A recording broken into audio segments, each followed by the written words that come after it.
ବାଲେଶ୍ୱର ଯୁବ ବ୍ୟବସାୟୀ ତଥା ବ୍ରଡବ୍ୟାଣ୍ଡ ସେବା ପ୍ରଦାନକାରୀ ସଂସ୍ଥା ଓଡିନେଟ୍ର ନିର୍ଦ୍ଦେଶକ ଦେବଜ୍ୟୋତି ଦାସ ମହାପାତ୍ରଙ୍କର ବଡ଼ ଝିଅ ଦେବାର୍ଚ୍ଚନାଙ୍କ ଜନ୍ମଦିନକୁ ନିଆରା ଢଙ୍ଗରେ ପାଳନ କରିଛନ୍ତି।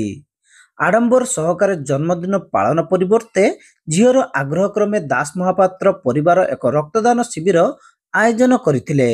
ଏହି ପରିପ୍ରେକ୍ଷୀରେ ଜିଲ୍ଲା ମୁଖ୍ୟ ଚିକିତ୍ସାଳୟର ରକ୍ତ ଭଣ୍ଡାର ପରିସରରେ ଆୟୋଜିତ ଏହି ଶିବିରକୁ ବାଲେଶ୍ୱର ଲୋକସଭା ସାଂସଦ ପ୍ରତାପ ଚନ୍ଦ୍ର ଷଡଙ୍ଗୀ ଉଦ୍ଘାଟନ ସହ ସ୍ୱେଚ୍ଛାକୃତ ରକ୍ତଦାତାଙ୍କୁ ଉତ୍ସାହିତ କରିଥିଲେ। ଏଥିସହିତ କେକ୍ କାଟି ଦେବାର୍ଚ୍ଚନାଙ୍କୁ ଆଶୀର୍ବାଦ ପ୍ରଦାନ ସହ ତାଙ୍କର ଉଚ୍ଚ ବିଚାରଧାରାକୁ ପ୍ରଶଂସା କରିଥିଲେ। ଏହିଭଳି କାର୍ଯ୍ୟକ୍ରମ ସମାଜକୁ ସୁନ୍ଦର ବାର୍ତ୍ତା ଦେଉଛି ବୋଲି ଶ୍ରୀ ଷଡଙ୍ଗୀ ପ୍ରତିକ୍ରିୟାରେ କହିଥିଲେ।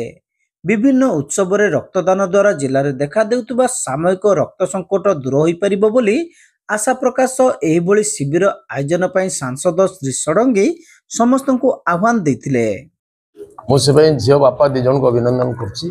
ସୁଶ୍ରୀ ଦେବାର୍ଚ୍ଚନା ଦାସ ମହାପାତ୍ରର ବାପାଙ୍କ ଦ୍ୱାରା ଯେଉଁ ଆୟୋଜନ ହେଇଛି ତାର ବି ଏଥିରେ କଣ୍ଟ୍ରିବ୍ୟୁସନ୍ ଅଛି। ସେ ବହୁତ ଚେଷ୍ଟା କରୁଛି ଏପରି ସମସ୍ତେ ଯଦି ନିଜ ନିଜ ଜନ୍ମଦିନ ଅବସରରେ ଗୋଟେ ଗୋଟେ ଗଛ ଲଗାଇବେ ଆଉ ବ୍ଲଡ଼ ଡୋନେସନ୍ କ୍ୟାମ୍ପ କରିବେ ତାହେଲେ ବହୁତ ବଡ଼ ସମସ୍ୟାର ସମାଧାନ ହେଇଯିବ। ପରିବେଶଗତ ସମସ୍ୟା ଏବଂ ସ୍ୱାସ୍ଥ୍ୟ ସମସ୍ୟା ଯେଉଁମାନେ ସବୁ ଆସିଛନ୍ତି ସେମାନଙ୍କୁ ମୁଁ ନିବେଦନ କରୁଛି ଏମିତି ଗୋଟେ ଗୋଟେ କାର୍ଯ୍ୟକ୍ରମ ଆୟୋଜନ କରନ୍ତୁ।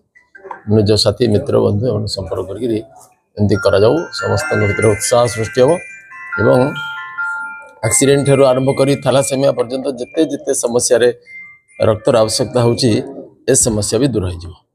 ବର୍ତ୍ତମାନ ସମାଜରେ ନିଜର ଜନ୍ମଦିନକୁ କିଏ କେତେ ଆଡମ୍ବର ସହକାରେ ପାଳନ କରୁଥିବା ବେଳେ 16ତମ ଜନ୍ମ ଦିବସରେ ଦେବାର୍ଚ୍ଚନାର ଆଗ୍ରହ କ୍ରମେ ଏହି ରକ୍ତଦାନ ଶିବିର ଆୟୋଜନ ହୋଇଥିବା ପିତା ଦେବଜ୍ୟୋତି ଦାସ ମହାପାତ୍ର ପ୍ରକାଶ କରିଥିଲେ।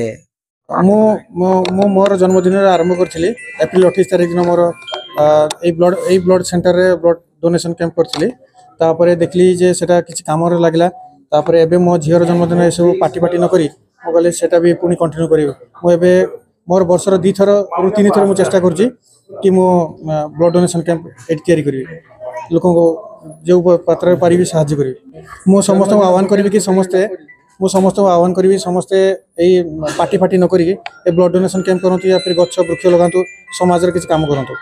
ରକ୍ତ ଭଣ୍ଡାରର ଅଧିକାରୀ ଡାକ୍ତର ବସନ୍ତ କୁମାର ଉପାଧ୍ୟାୟଙ୍କ ପ୍ରତ୍ୟକ୍ଷ ତତ୍ତ୍ୱାବଧାନରେ ଆୟୋଜିତ ଏହି ଶିବିରରେ ଦେବଜ୍ୟୋତିଙ୍କର ପିତା ଭବାନୀ ଶଙ୍କର ଦାସ ମହାପାତ୍ର, ସାନଭାଇ ଦେବସ୍ନାନ ମହାପାତ୍ର, ଧର୍ମପତ୍ନୀ ବନମାଳା ଦାସ ମହାପାତ୍ର, ପ୍ରାଚୀ ନନ୍ଦିନୀ ଦାସ ମହାପାତ୍ର, मनोज कुमार पदार, सुमित महाल, प्रफुल्ल जेना, दीपू घड़ई, दिलीप कुमार सिंह, महेश दास प्रमुख उपस्थित रही शिविर परिचालन में सहयोग करथिले।